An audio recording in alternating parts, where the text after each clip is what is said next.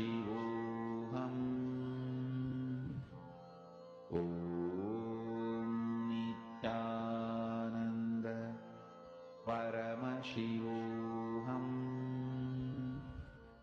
Om Nithyananda Paramashivoham. How many of you started manifesting? Pick up the linga and start manifesting.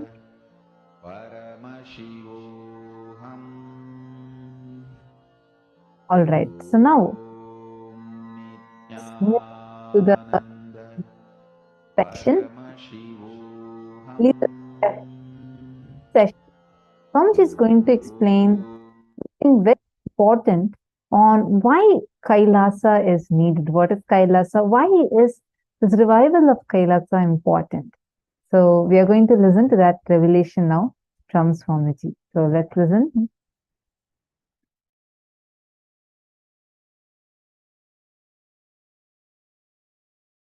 Paramashiva's message.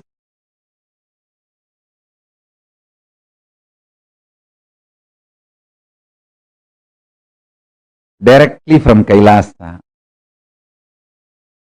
Listen. Human DNA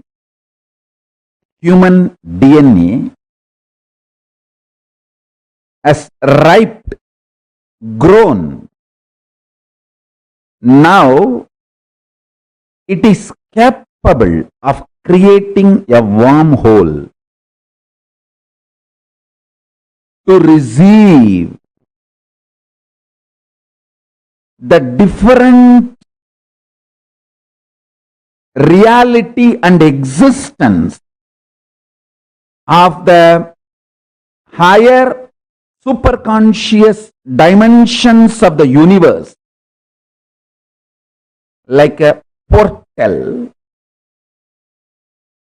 Receive the knowledge, powers and superconsciousness itself from the higher dimension and radiate it, manifest it.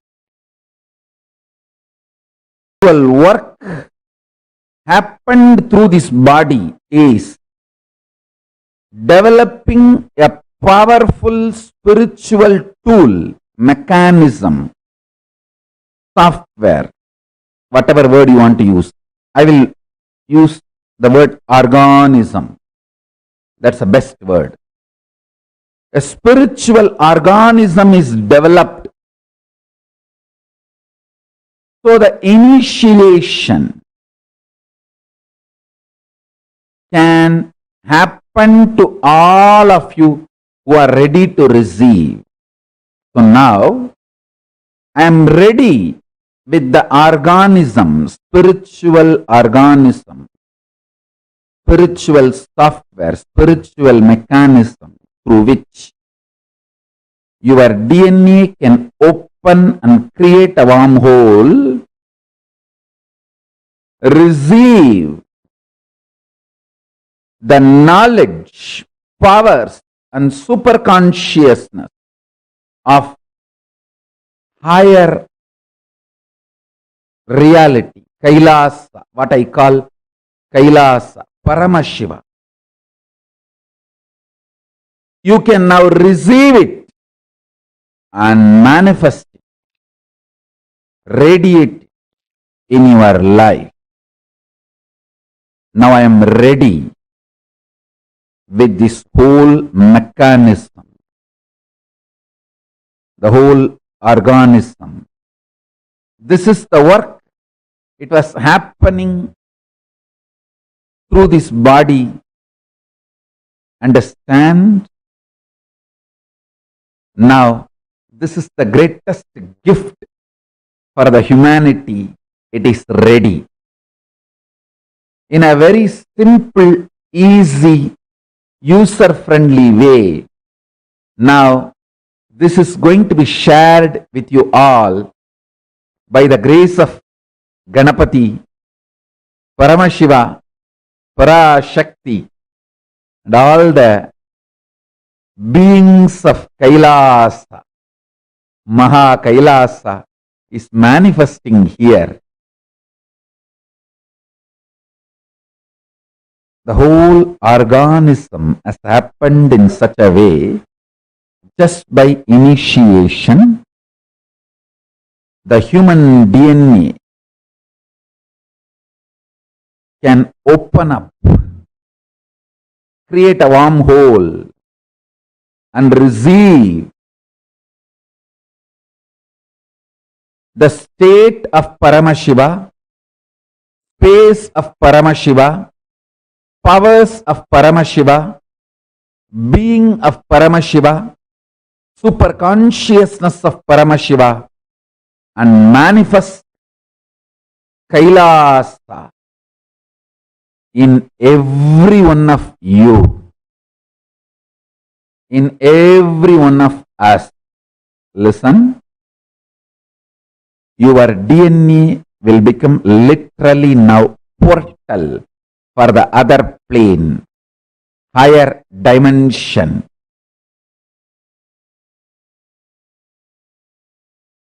The superconscious space I call as Kailasa. Constantly something was happening in this body to better and better and better the whole initiation mechanism, organism. Understand? Bettering the words of expression is the job of a teacher. Bettering the science of initiation is the job of the Guru. Bettering the organism of opening your DNA and making you manifest everything of Kailasa is the job of Paramashiva, and he is doing his job absolutely beautifully, rightly, in bestest possible way.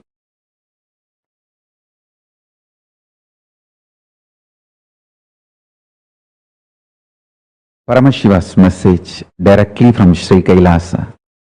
Listen.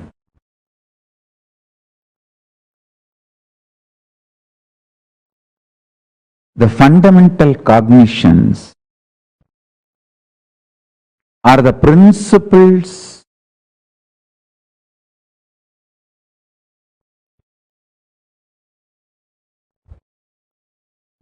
the foundation principles you cognize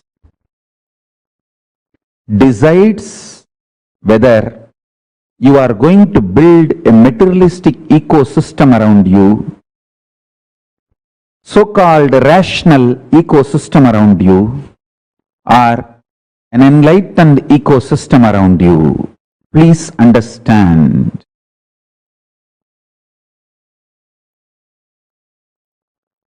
All the so-called conclusions of the science and rationality is not rationally rational or scientifically scientific. All the cognitions, politicians, social leaders trying to infuse into you are not absolute truth or absolute right. Understand? Neither the cognitions are absolute truth, nor they are rationally rational or scientifically scientific. But unfortunately, the cognitions you cognize decides the quality of life you are going to have. understand, the ultimate Tyagi, Paramashiva, reveals all the truths as it is.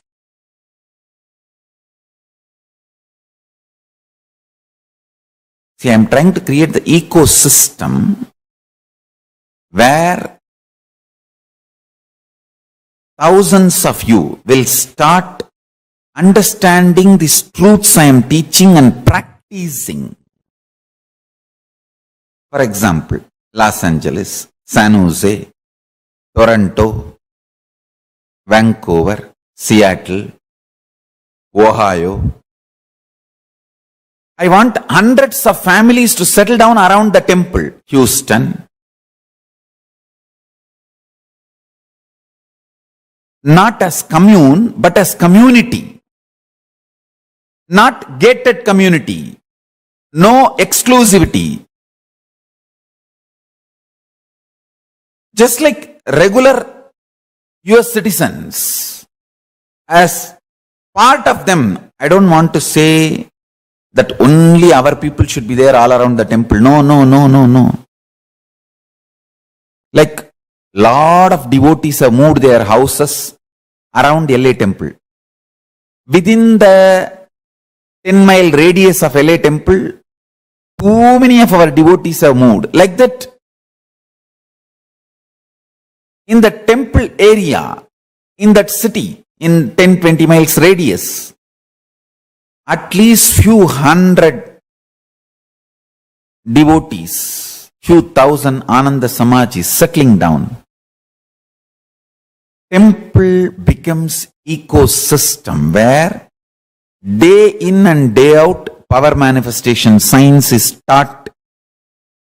I want full-time volunteers to settle down. I am deciding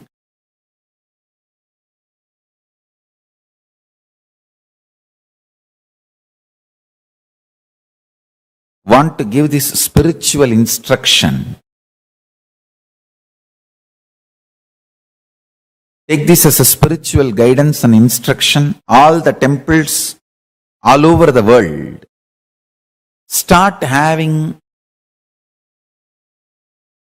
all the devotees, disciples settling down around the temple, not as commune. Be very clear. I don't want to say only our devotee should be like a buy the land, build the home. No. Temple will be there. In that city, all of you settle down. Take this one thing as a fundamental. Every day come to temple, attend the satsang. Coming to temple once and attending the satsang should be the lifestyle. Settle down in that distance. Understand? Attending satsang from your home is different. Coming to the local temple and attending the satsang is 1,000 times greater. Because whatever is said and done, the energy radiated by deities, the linga. See, in your home, only Guru will be there. If you come to temple, Guru, Linga, Sangha, all three will be there. So nothing like having Guru, Linga, Sangha, all the three. So temple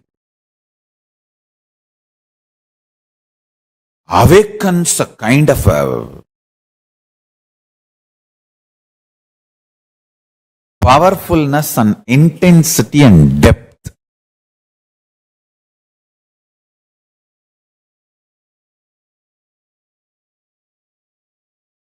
These 5 should be available in all temples. 1. All the major deities of Hindu Sampradayas,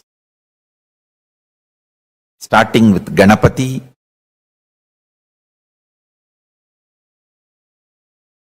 Shiva, Devi, Subramanya, Vishnu, Navagrahas, And each god's different incarnations, like a Vishnu. You should have at least Rama and Krishna. The pantheon of Hindu deities. Understand? And I am making this very clear. All my temple, the deities should be worshipped, maintained by devotees. Understand?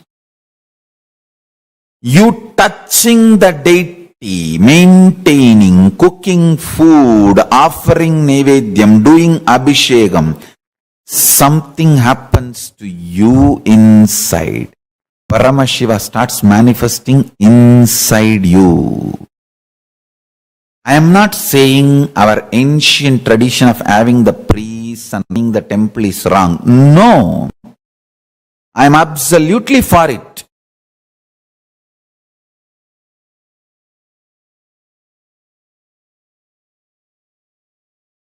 Even if I appoint priests for our temples in future,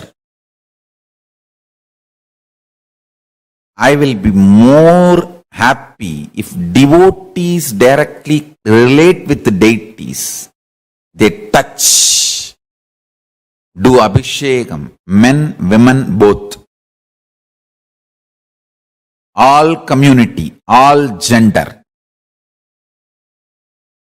Our temples do not discriminate based on gender, race, community, caste. No. It is just qualification. Anyone can come and do abhishekam, touch the deity. If you are initiated, that's all we ask. Take initiation, maintain vegetarian lifestyle.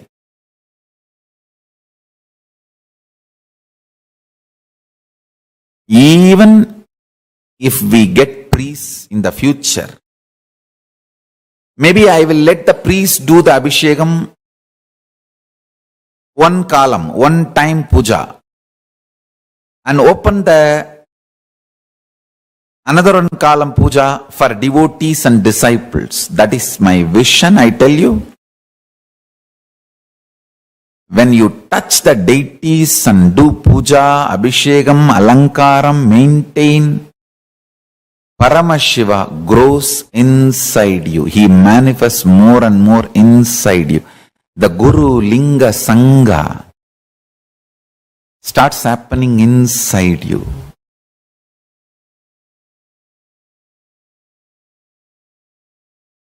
This is what my vision of Kailasa. I want every US city to have one Kailasa.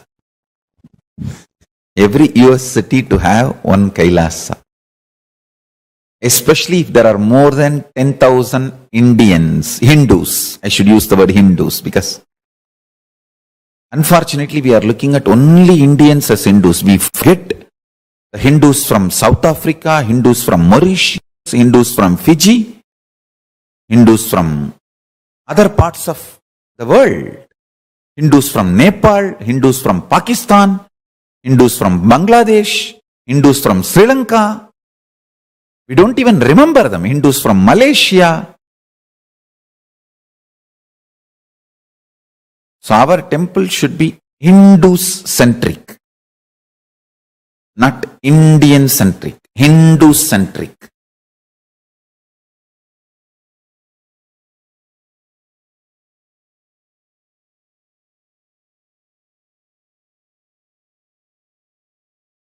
Anyone who is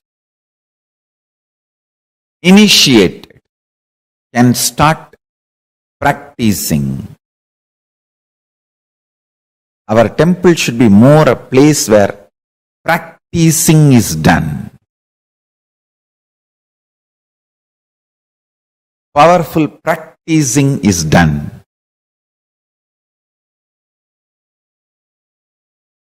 Understand?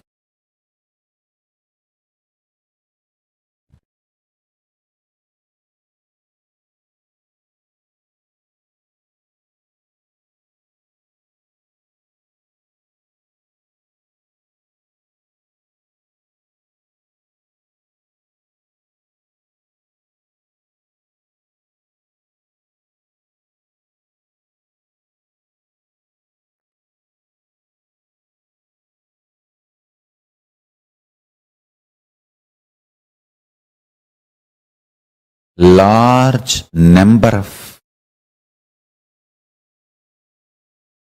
people should be benefited by the power manifestation science.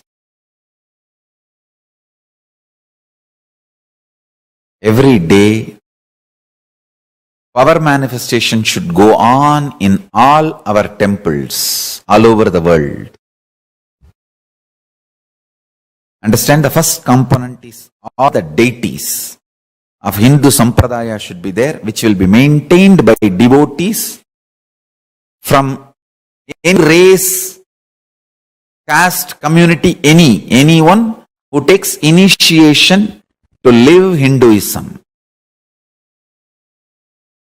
can touch and worship the deities, maintain the deities, involve in the deities. And I wanted to tell you,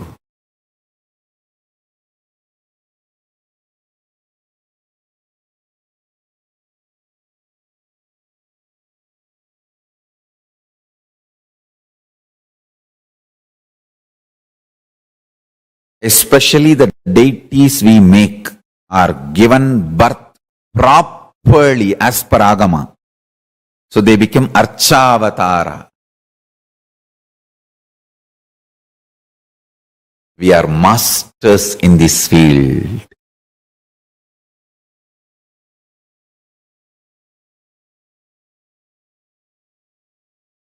We know why we do what we do thoroughly. That is the uniqueness of Kailasa. Nithyananda's Hindu temples, Paramashiva temples, Paramashivalayas, large size Hindu deities of all Sampradaya. That's the first thing in all our Kailasas. Second thing, understand?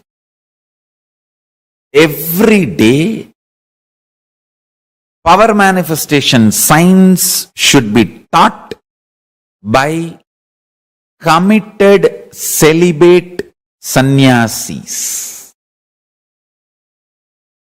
Anybody who wants to commit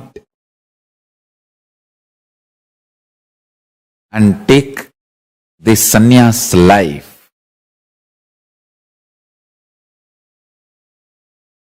can start gathering in the localities of our temples.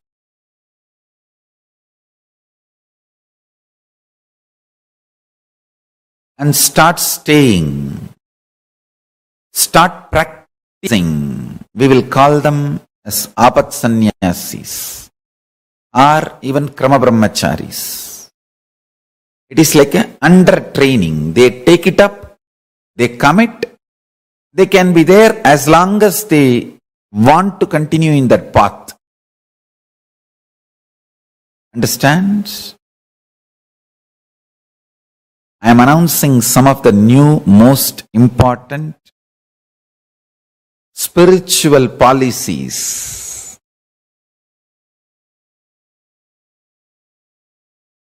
Kailasa should have deities first. Second, large number of sannyasis. Krama.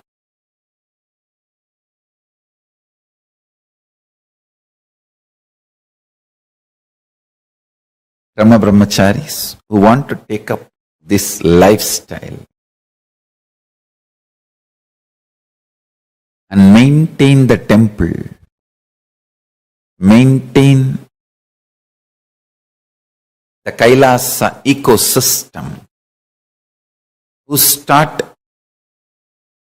manifesting powers, teaching, guiding people into manifesting powers, making people understand the importance of enlightenment and introducing Hinduism.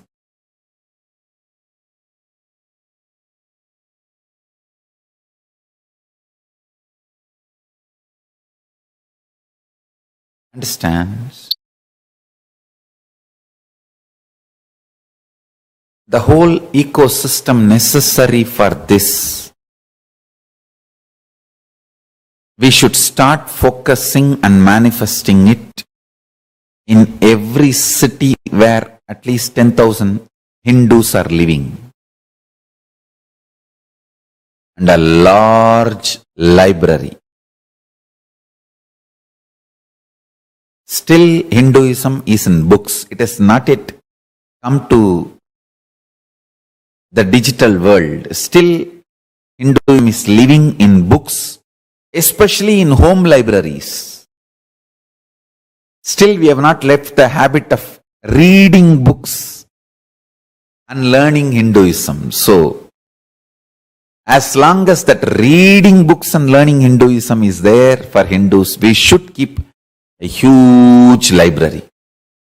Digitizing we will continue to do, but the huge library, physical library is required.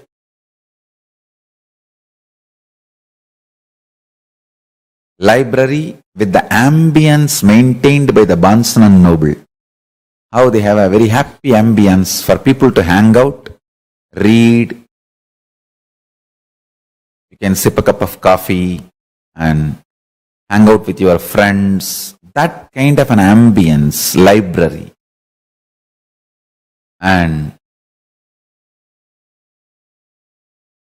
if possible, a large Goshala and Annalaya. Actually, all of them are interconnected. Temple, Adinam, where the sannyasis start living and teaching, growing together, and Goshala and Annalaya, where the organically cows are maintained, food is grown and shared freely. Never in our temples food can be sold. No. It should be absolute free. Large level of Goshala and Annalaya.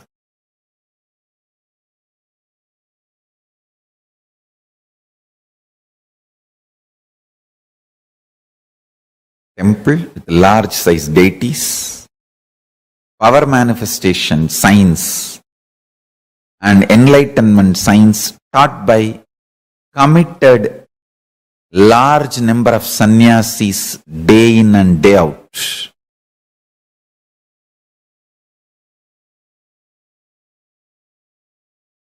A large size Goshala and Annalaya. Large size library with ambience similar to Bansan and Noble.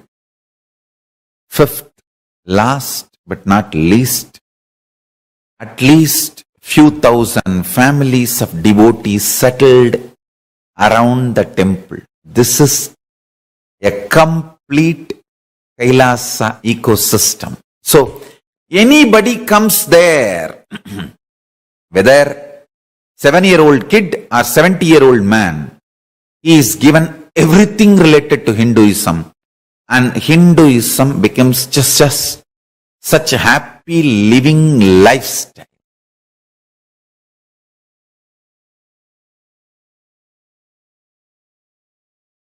It's literally like I am reproducing whatever I was visualizing and manifesting in multiple places of our Sangha.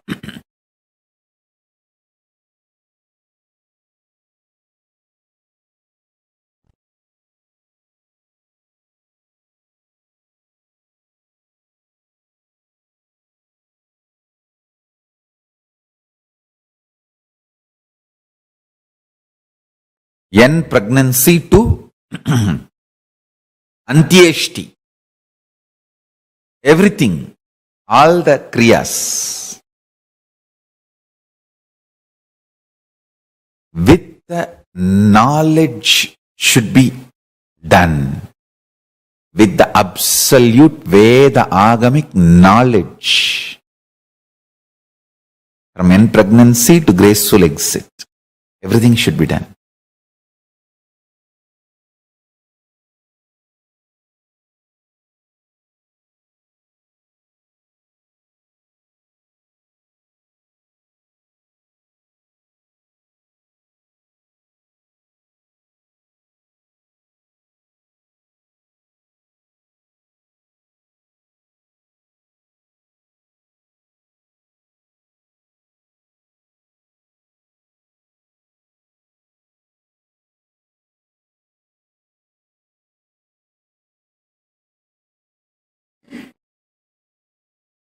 These ecosystems all over the world will keep this whole enlightenment science alive.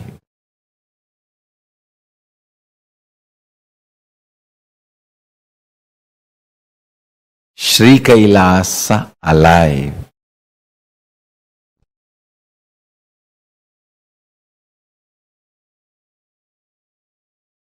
Everywhere, the local temples, ashrams, adhinams, universities, goshalas should start expanding and start adopting the best practices of Sanatana Hindu Dharma. Should start evolving more and more local governing bodies. Local governing bodies.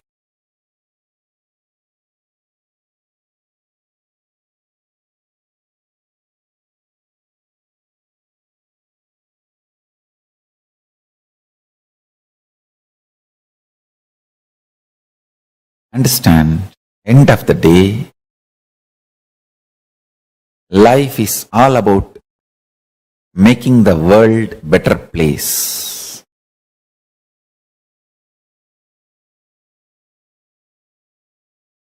Thousands and thousands of people should be inspired and enlightened. Constantly, thousands being inspired and enlightened.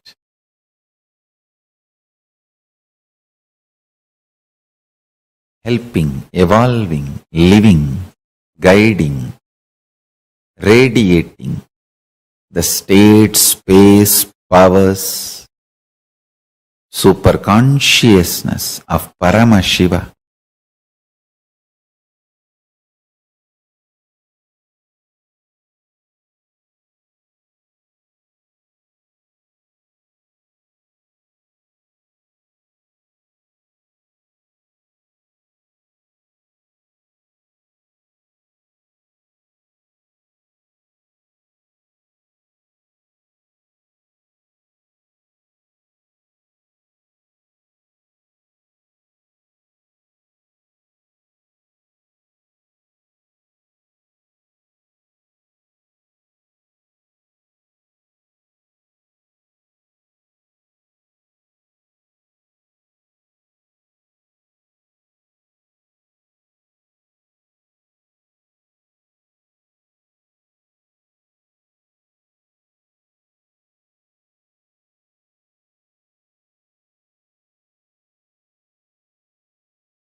Yes.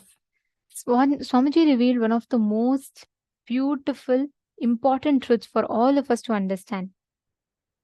In this session, Swamiji revealed to us about what is the necessity of us having Kailasa, and how just by that Guru Bhakti, you can manifest that experience of Kailasa. See, please understand, the moment you manifest the space inside you, Kailasa manifests outside you. Every one of you that are here, that are sitting here with us, Kailasa is literally like the one of the best ways that we can be part of reviving all these sciences from Hinduism and making it accessible to the world. Like Swamiji said, when Swamiji was just 3, right, Swamiji started this revival. And so many years of relentless hard work today stands as the foundation of Kailasa, the founding pillar of Kailasa. So today we are going to be having a very, very beautiful session where we will be showing you all, taking you all through the different aspects of how you can be part of Kailasa, like the different projects through which you can be a part of Kailasa. Now, just one thing I want to tell you all. See, please understand. The moment you manifest the inner space as Kailasa, outside you, Kailasa will manifest. There is a very, very beautiful story, okay? This is the story of a very great Nayanmar. And he used to, his name is Pusalar Nayanar. Okay, so Pusalar Nayanar was a very great devotee of Paramashiva. It so happened at that time, there was a great king who was building a grand temple for Paramashiva, who was having like a huge, big, beautiful temple for Paramashiva. And he was planning, he said, okay, on this Tithi, I want to have the Paramashiva installed, and Paramashiva should come. Basically, installing Paramashiva means like, literally Paramashiva coming to their place and gracing, right? So he tells that, this is the date, and he's fixed. And that night, Paramashiva comes to his dream. And he tells, look, I know you've built a big temple for me, but there is another person who's also built a temple for me. So I have to go to his temple opening. So can you postpone your temple opening date? This king is shocked. He is saying, what? How is this possible? Who is building a greater temple than me in this kingdom? Only I know that I am building. Who else is building temple apart from me? So he is surprised. And then Paramashiva says, no, he's not building in your kingdom. He's building in my kingdom. The king still does not understand. Then Paramashiva says, okay, all right. Tomorrow go and meet. There's a great devotee of mine called Pusalar Nayanar. Go meet him. You will see the grand temple he's building for me.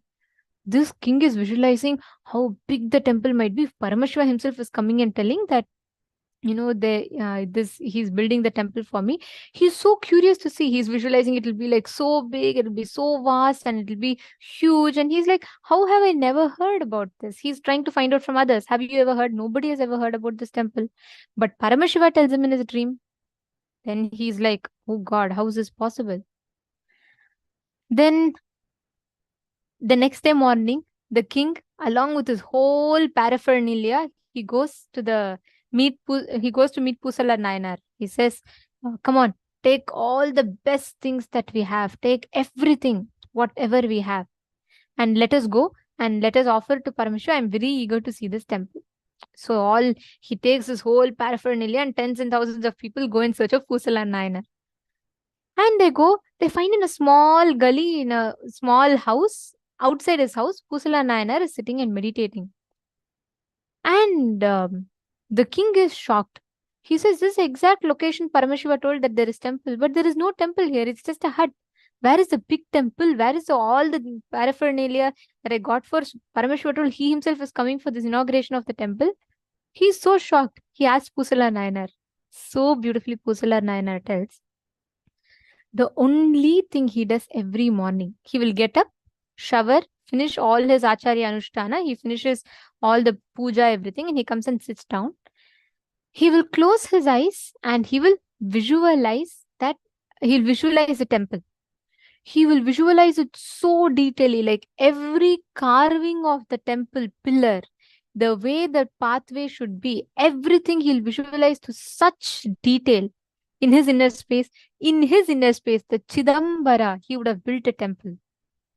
And Pusala Nayanar says, I have a huge temple, it's in my Chidambara. Then the king says, what? In your Chidambara? And Paramashiva is saying he's going to come and attend the inauguration in your temple. He says, yes. And the next moment, a beautiful miracle happens. He visualizes, and Paramashiva just pulls out the visualization from him and 3D prints that temple as reality. Today, that temple is what stands as Ekambareshwara temple in Kanchipuram. Understand? To this day, no scientist has been able to find a single human-made carving in that temple. There is no marks. There is no marks of hammer, chisel, nothing.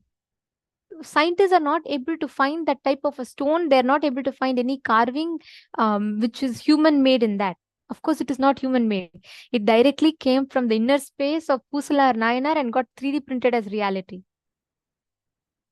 That is why Swamiji tells, when you manifest Kailasa inside you, you manifest Kailasa outside you. When you create Kailasa inside, you create Kailasa outside. That is a simple reality in life, that's all. The moment you create that inner space inside of you powerfully, same thing happens outside. That is why Swamiji is saying, even if there are 10,000 power manifesting sannyasis, we will immediately manifest the whole Kailasa as a reality. It will just simply happen. There will be no wars, no conflicts. The whole world will be living in the space of Kailasa of Paramashiva. The power of your inner space is such. What you visualize, what you create as reality inside you, you will manifest that only as reality outside of you. You're all understanding? This is a very, very beautiful story. My Jennifer Poirier is saying, you wish to manifest a temple in France or Switzerland. Surely it will happen, Ma, if you just create that space inside you. See, Swamiji said, right, the 5 pillars of every Kailasa around the world. If we see, Swamiji has given the vision. If we just sit in that space inside, you will manifest that reality outside. Ma, this Ma Sonera was asking which temple. This is a very famous temple, Ma, Kanchipuram temple. Just Google about it. It's one of the most beautiful temples of Paramashiva, which is 3D printed temple from Pusala Nayanar's inner space. See, that is why power manifestation is important. Understand? The moment you are sitting in that with the inner space inside of you, consciously training you to visualize and manifest something, you are manifesting that as reality. That is why power manifestation. Actually, all of you sit now, visualize in your inner space as if you are manifesting and making your Atmalinga stand. Visualize in your inner space. You will see clearly how that exact same thing will manifest outside.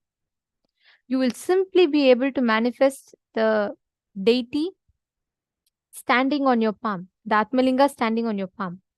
Just sit now. See, the same way I told you all the story, right? How Pusala Nayanar did it. The exact same technique you can use right now and manifest this power. Sit now. Connect to Swamiji. First, consciously visualize inside of you. Visualize as if the whole thing you're able to move. Make the Atmalinga stand. Decide to manifest inside you. Leave outside. First, inside you, drop all the doubts and visualize. It's a very powerful technique. If you're able to completely visualize it inside you without any doubt,